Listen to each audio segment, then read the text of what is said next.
Pues bienvenidos de nuevo al canal. Hoy vamos a hablar del resurgir o el posible resurgir del Imperio Austrohúngaro en el fútbol actual. Esto es la pizarra de la Bundes.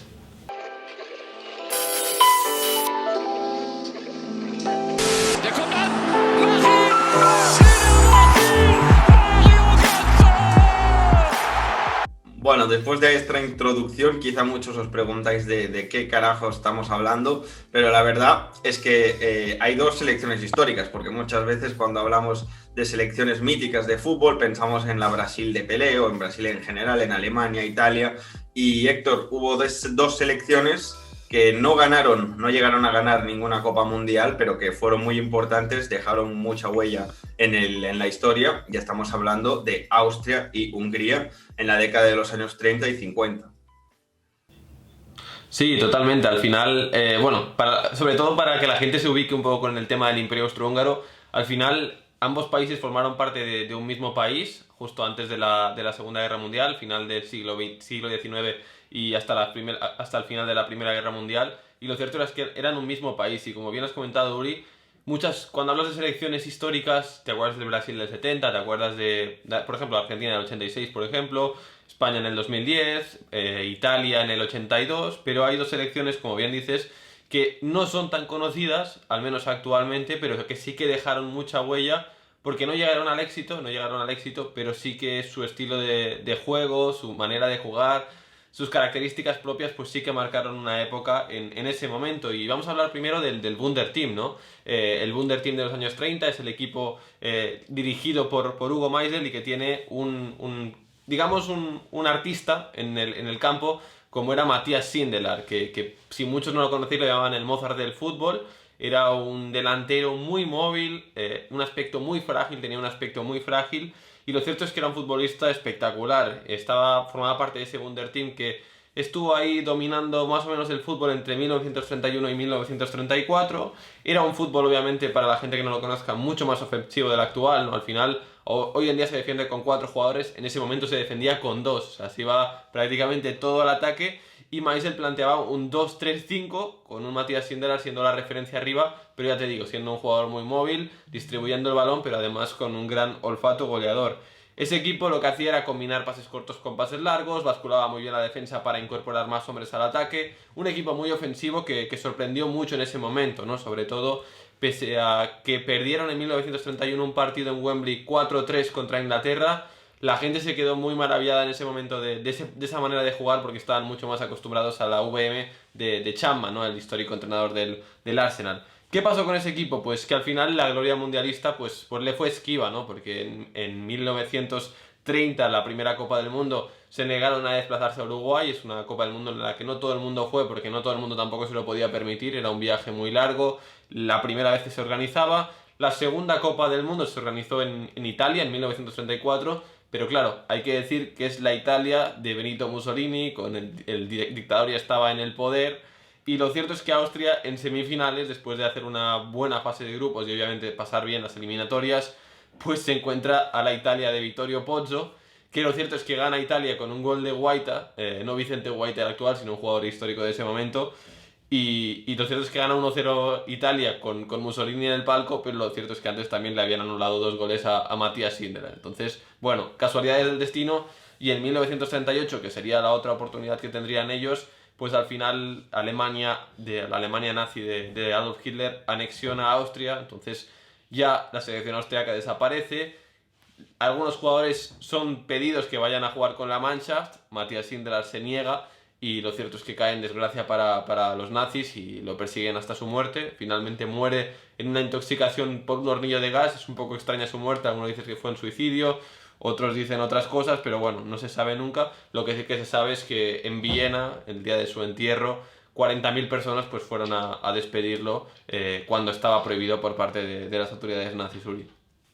Pues sí, la verdad es que es muy interesante la clase de historia que nos está haciendo Héctor ahora mismo aquí en este vídeo. Y esto por parte de Austria, pero por parte de Hungría, ¿qué pasó con Hungría? Sí que es cierto, ¿no?, que siempre hemos escuchado nombres potentes de Hungría, que sí Kocsis, que sí Puskás, es decir, siempre ha habido jugadores importantes, pero ¿qué fue de esa selección importante que no llegó tampoco a ganar mundial? Claro, al final fue una selección que de 1950 a 1956 gana de los 50 partidos que juega 49. Ya veremos cuál es el único que no gana, que ya hemos hablado alguna vez en el canal. Y lo cierto es que el gran artífice de ese equipo era Gustav Seves, ¿no? Un entrenador húngaro de la época que compartía también. Bueno, había una muy buena generación de entrenadores húngaros, como ya conocéis, Bela Goodman, el mítico entrenador del Benfica sobre el que recae la maldición de la Copa de Europa también, Marton Bukowski. Y lo cierto es que era un fútbol, se conocía como un fútbol socialista, ¿no? En el que todos los jugadores estaban al servicio del equipo. Eso encajaba muy bien con la nación de ese momento, que obviamente era un régimen socialista, Hungría, después de la Segunda Guerra Mundial. Y la clave de ese equipo era sobre todo que, aparte de que Puskás era la gran estrella y el capitán y el que se llevaba todos los focos, había un jugador como Hiddeguti, que era un falso 9, ¿no? Es la primera vez que vemos a un falso 9 en un equipo de fútbol. Ya no estamos hablando ni del Barça de Guardiola, ni igual de Johan Cruyff, ¿no?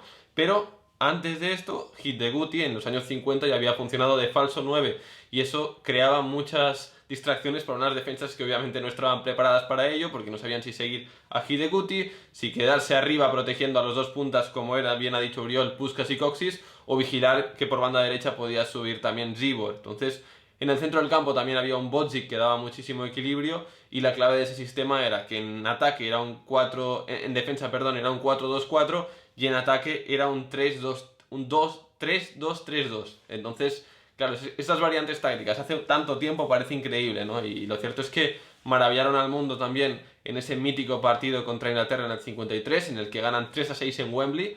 6 meses después, la revancha en Budapest, gana 7-1 Hungría. Y luego, claro, hay un único partido que pierde Nuri, que es la Copa del Mundo, la final de la Copa del Mundo del 54, el milagro de Berna, porque tiene a Fritz Walter y a Max Morlock delante.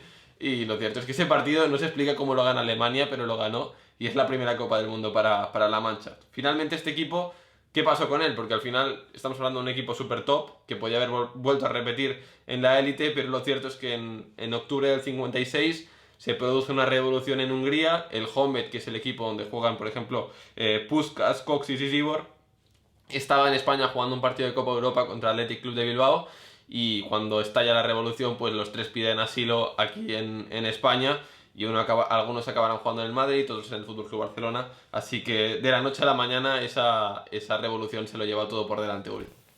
Sí, y es curioso, ¿no? El milagro de Berna, porque al final en ese mismo mundial, en fase de grupos, se enfrentaron Hungría y Alemania, y Hungría goleó a Alemania, ¿no? Y después en la final, pues por eso es el milagro, un poco por esa distinción.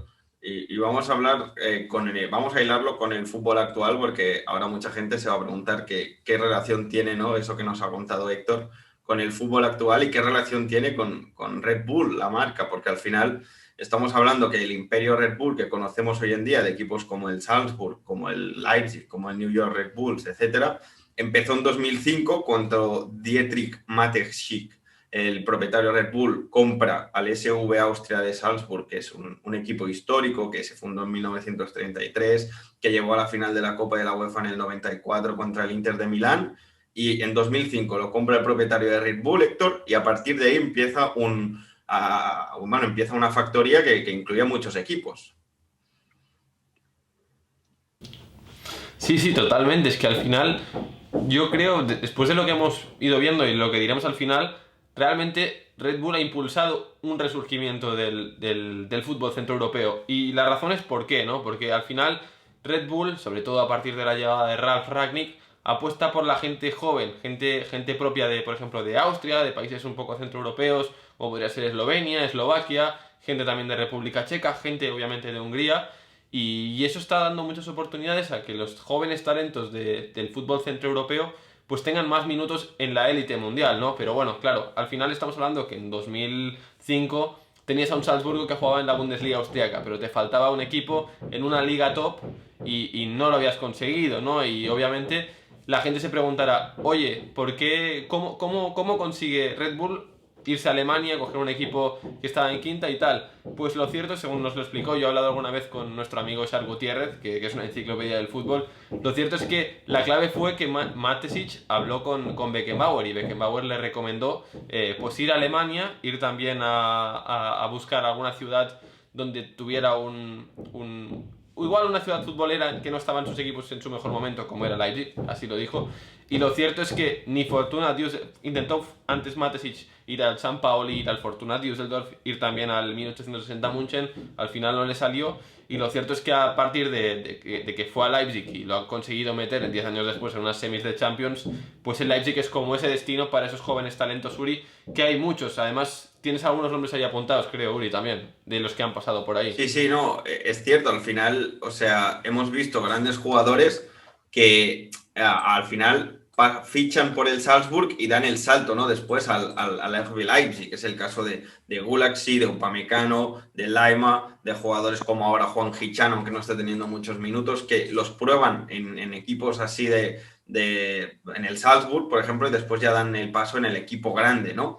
Y respecto a eso que decías, al final hemos visto que el Leipzig, Ralf Rangnick ha entrenado a todos los equipos de la factoría Red Bull y al final lo que hace es potenciar mucho esos jóvenes, ¿no? Y como quizá no puedes competir ya tanto con otros equipos para fichar a jugadores más caros, lo que hacen es fijarse en el talento joven de esos países como Austria, como Hungría, que has dicho, que no están dentro de la lupa tanto de equipos de la Premier, de equipos de la Liga Española, y les acabas de perfilar, de apuntillar y de mejorar, ¿no? Al final, si vemos al Leipzig, pues lo que hablamos del resurgir ese, vemos como Peter Gulaxi y como Willy Orban son jugadores tanto del Leipzig como de la selección húngara. Además, ahora con Szoboszlai, que viene de Austria, que fue clave, ¿no? Para clasificar a Hungría a la Eurocopa de 2021.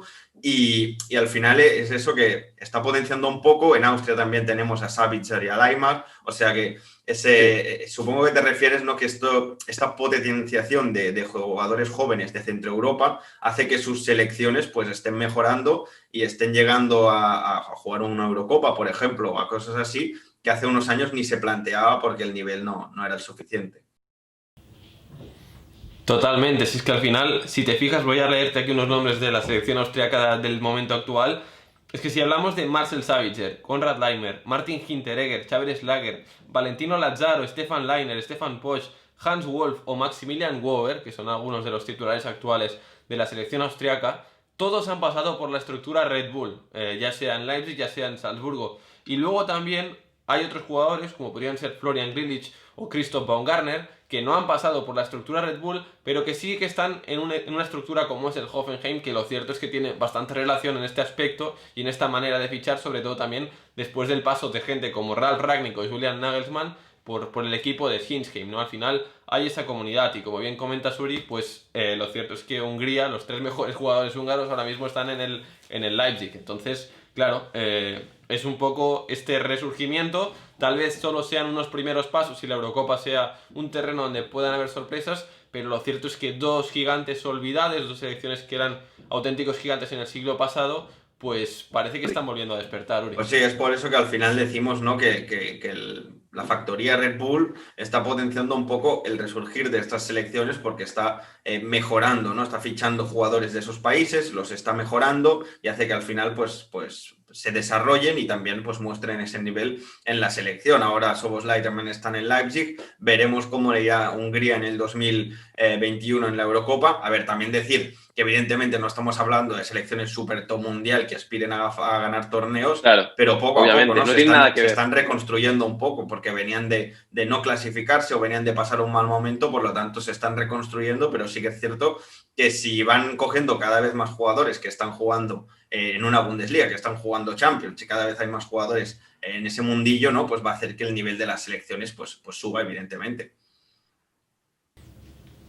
Totalmente, al final, obviamente estas selecciones actuales están a bastantes años luz de aquellas selecciones míticas, pero puede ser que sean estos los primeros pasos para que haya una explosión definitiva, que es posible que la haya y estaría genial porque incorporaría a otras selecciones un poco tapadas actualmente a la élite mundial y eso daría muchísimo juego sin duda. Pues nada chicos, dejad en comentarios a ver qué os parece este vídeo, qué os parece este resurgimiento de Austria y Hungría, cómo las veis de cara a, obviamente, a la Eurocopa 2021, como veis el papel de Red Bull en todo esto. Y Yuri, también nos pueden seguir en redes sociales. Tanto en Twitter como en Instagram, @pizarrabundes. Además nos podéis seguir en Twitch también, pizarrabundes. Y en TikTok, también nos podéis seguir por ahí. Estamos en muchas redes sociales. Y Héctor, lo más importante de todo, ¿qué es? Nos vemos en el próximo vídeo.